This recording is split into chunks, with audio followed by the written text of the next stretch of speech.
Ya, doctor.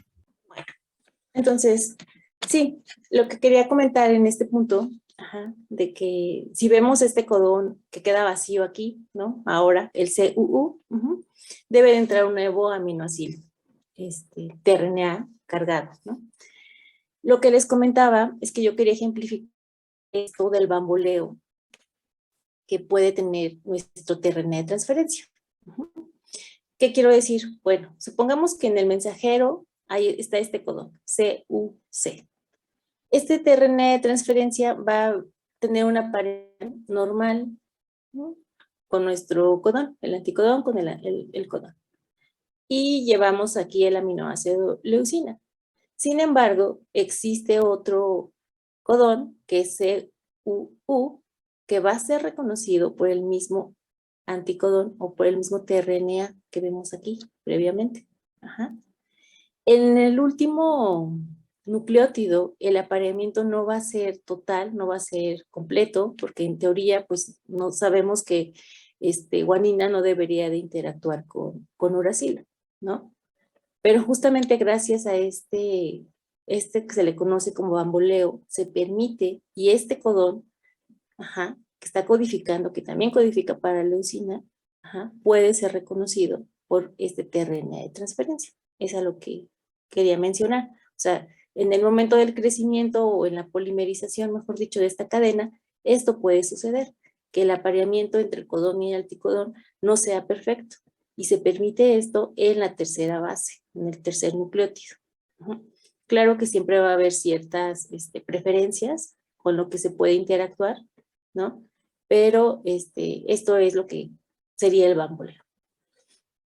Entonces, aquí nada más para resumir, tenemos dos factores de elongación, ambos van a proveer de energía, uno va a ser el responsable de traer a nuestro tRNA de transferencia al sitio que queda libre, y el otro de participar en la translocación o el movimiento del ribosoma. Entonces, el ribosoma se transloca o se mueve y deja libre, al sitio A nuevamente. El sitio P es ocupado por este polipéptido en crecimiento y el sitio E queda vacío. Y vamos a empezar entonces otro ciclo. Otro ciclo en el que va a llegar un nuevo tRNA de transferencia cargado, auxiliado por el factor de elongación E1, que se va a posicionar en el sitio A nuevamente, para que se dé nuevamente este enlace peptidil, entonces tenemos acción de la enzima peptidil transferasa. Recuerden, entonces aquí se cortaría, por ejemplo, esta cadena nuevamente que va creciendo, aquí se perdería y se transferiría al sitio A. Y así vamos a ir sucesivamente. ¿Dudas aquí? La metionina siempre va a quedar hasta arriba. La metionina sí, porque va a ser el primer aminoácido. Acuérdense, ese es el que va a marcar el inicio. Otra cosa es que también dentro de la secuencia de las proteínas va a existir metioninas internas, ¿ok? Pero el de inicio siempre va a ser metionina. ¿Ok? Sí, doctora. Sí. Angélica.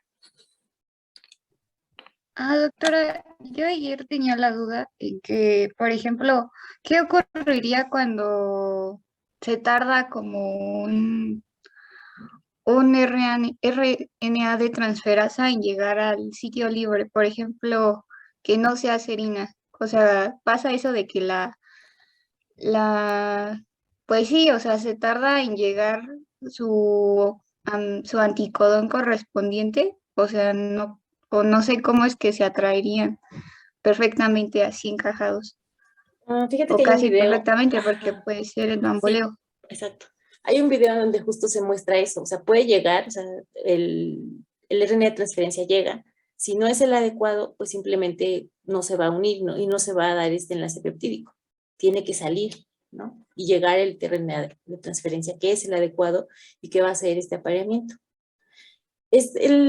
También se queda pausado ahí el ribosoma. En el momento que llega el tRNA de transferencia, que sí es el adecuado, entonces continúa con la síntesis. Ah, ok. Y como es, o sea, polirribosomal, creo que sí lo dijo, pues se detiene así todo hasta que llegue el otro, o se sigue leyendo. Ah, no, claro, pues no podrías continuar si hay un impedimento de un ribosoma previo, ¿no? Ah, ok. Y todos los, por así decirlo, el aminoácido RNA transferasa, todos están disueltos en el citoplasma. Está en el citoplasma, sí, pero acuérdense que no es como un líquido, es hay una red de proteínas que está conteniendo todo sí, el material, o todo el contenido citoplasmático. Ajá. Ah, ok. Gracias, doctor. Pues sí. A ver, dos personas levantaban la mano. Luz y Fernanda. No, yo ya dije, perdón. Ya voy a Ah, no la bajar. bajaron. Ah, ok. Era respecto a lo que preguntó Luz, Ajá. que bueno, yo había leído que el EEF2 también se conocía como traslocasa.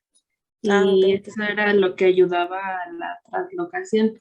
Y creo que ya nos había comentado en la clase pasada que se avanzaba primero con la subunidad mayor y también ese factor ayudaba a que no se uniera un Un aminoácido, nuevo. ajá, al sitio A antes de que avanzara todo el complejo. No sé si me di a entender. Sí, Como sí. que, sí, como que regulaba, ¿no? Esa parte.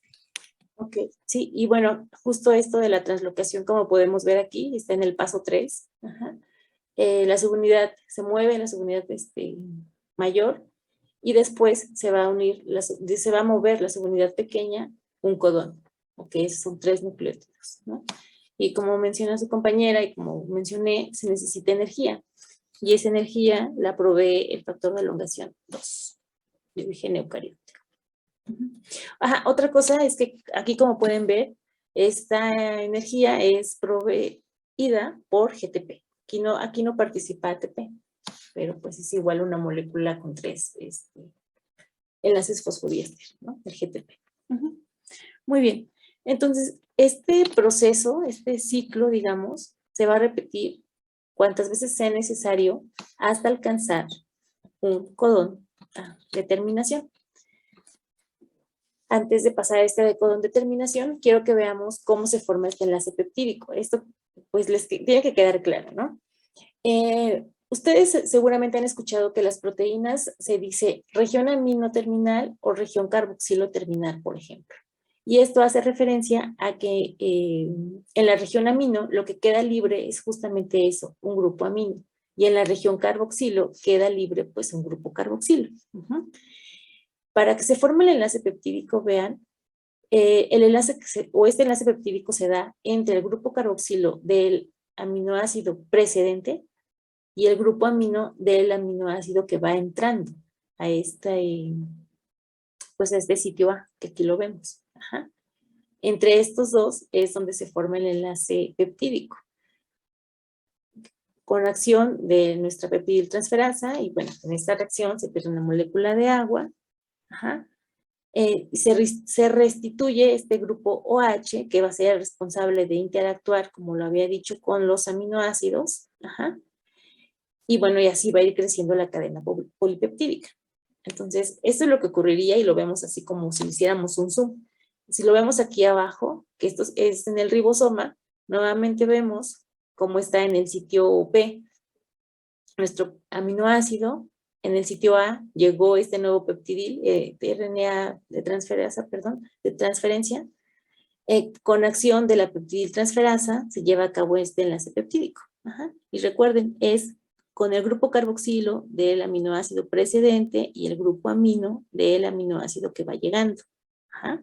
Pero la orientación que nosotros damos amino o carboxilo hace referencia a esos grupos que quedan libres. Pues cuando ya está completa esta proteína. ¿Sí queda claro?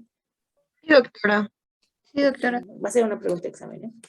Bueno, entonces, como les dije, se mueve esto o este ribosoma hasta llegar a un codón de paro. Ya habíamos mencionado que hay 3 codones de paro. Otra cosa es que no hay un tRNA que lleve un aminoácido que sea un aminoácido de paro. Entonces, estos codones de paro son reconocidos por otros factores. En este caso, son los factores de liberación y por eso se le está el nombre de ERF, ¿no? De relays. Y hay 2. Uno, el factor de liberación 1 y el factor de liberación 3. Entonces, cuando el ribosoma llega a este codón de paro, el que se une en el sitio A es el factor de liberación 1. Pero se requiere de este factor de liberación 3, que está unido nuevamente a GTP, para entonces permitir el desensamble de de este complejo. Por un lado, este péptido se libera con acción de la peptidil transferasa de esta actividad de este ribosoma, como ya hemos dicho, de estas ribosimas. Y por otro lado, esta lisis de este factor 3 va a permitir que se desensamble el complejo o las subunidades, y también se libere el factor de liberación 1. Y aquí lo vemos en esta imagen de abajo. Tenemos este ribosoma que está creciendo. El factor de liberación 1 es el primero en unirse y reconocer el sitio de paro, pero RF3, este factor de liberación que está unido a GTP, va a ser el que va a proveer con la energía de la lisis del GTP, la liberación o el desensamble de este ribosoma. A ver, había levantado la mano. No alcancé a ver, perdón. Yo, Ana. Bueno, es que Sí, Ana. entonces forma un complejo con GTP y ahí se une al ribosoma. Es que no entendí muy bien eso. Sí, el que está en complejo con GTP es el factor de liberación 3. Aquí lo vemos.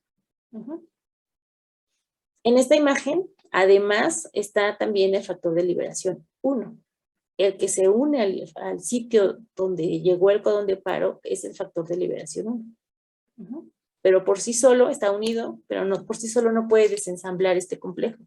Necesita energía. Y esta energía, bueno, se une también este factor de liberación 3 a esto. Aquí vemos un complejo mucho más grande. Se debe de llevar a cabo la lisis o la hidrólisis de este GTP por el factor de liberación 3.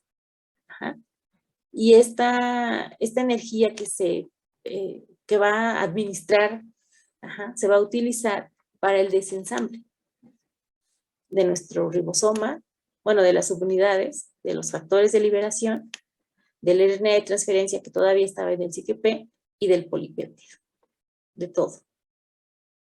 Ok, muchas gracias. Okay. Entonces,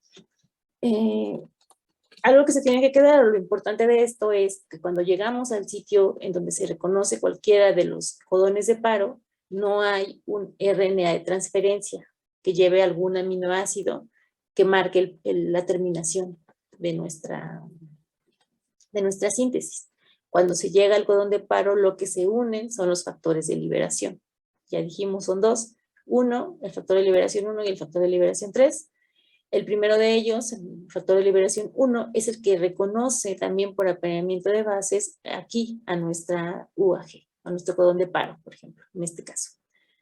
Pero el que participa con la lisis y la energía es el factor de liberación 3 y es el que libera o desensambla, promueve el desensamble de todo el complejo. Y nuevamente queda libre este ribosoma o estas subunidades para volver a reconocer pues volver a unirse, mejor dicho, al mensajero. Les comentaba, Antonio. Sí, entonces el factor el ERF1 es como el encargado de detener de detener el proceso en el codón de paro para que evitar que se sigan Leyendo, ¿no? leyendo, y el factor 3 es el que proporciona la energía para el desensamble. Para el desensamble, exactamente. Ok, gracias. Sí, así sería.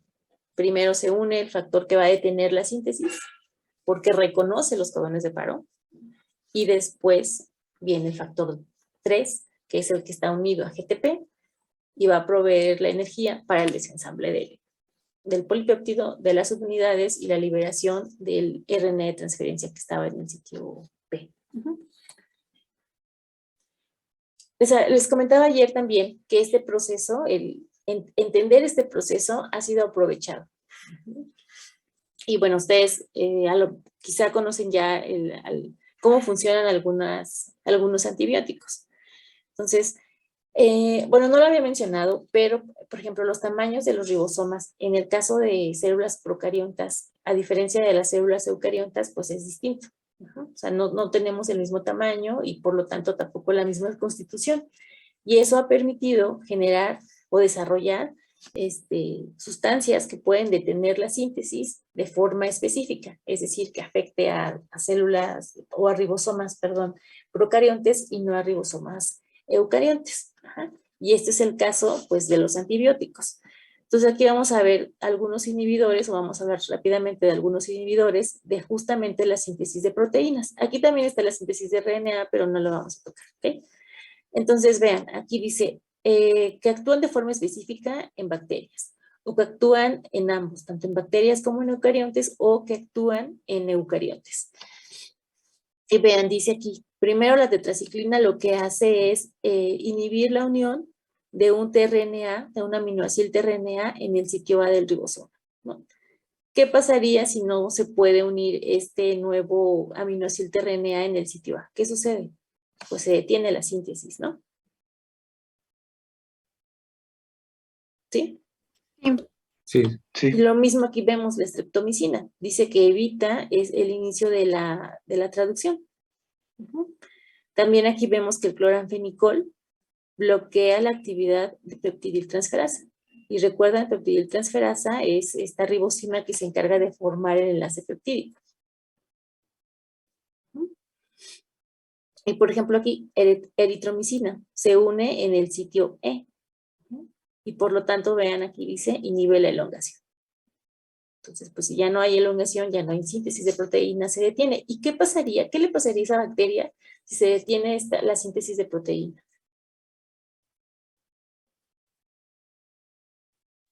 Deja de, pues como de replicarse o algo así. Bueno, no replicarse, pero pues detiene como su acción. Pues en realidad todo se detendría, ¿no? Porque veíamos muy al inicio que la RNA polimerasa, la DNA polimerasa son proteínas, perdón. Entonces necesitamos, pues, de todas las proteínas para funcionar. Entonces, ¿y cuál es el fin último de utilizar, por ejemplo, estos bloqueadores en el caso de que van dirigidos contra bacterias? Que no se desarrollen. Pues que no se desarrollen, ¿verdad? Van a morir finalmente. Bueno, y aquí vemos, en este caso, por ejemplo, de los que actúan tanto en bacterias como en eucariontes.